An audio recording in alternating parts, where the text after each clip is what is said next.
Luka itu adalah trauma masa lalu. Cara sembuhnya adalah berdamai.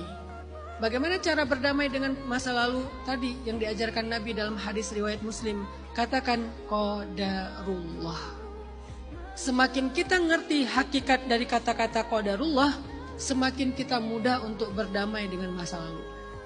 Tapi kalau kita nggak mengerti hakikat dari qadarullah, kita hanya akan menyesali, marah, kecewa, berandai-andai. Maka luka itu disembuhkan dengan belajar untuk mengembalikan semua yang terjadi itu adalah ketentuan Allah.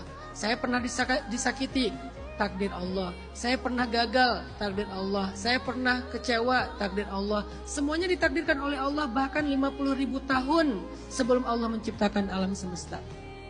Itulah kenapa Nabi mengatakan, kalau kalian ditimpa dengan satu musibah, katakan qadarullah.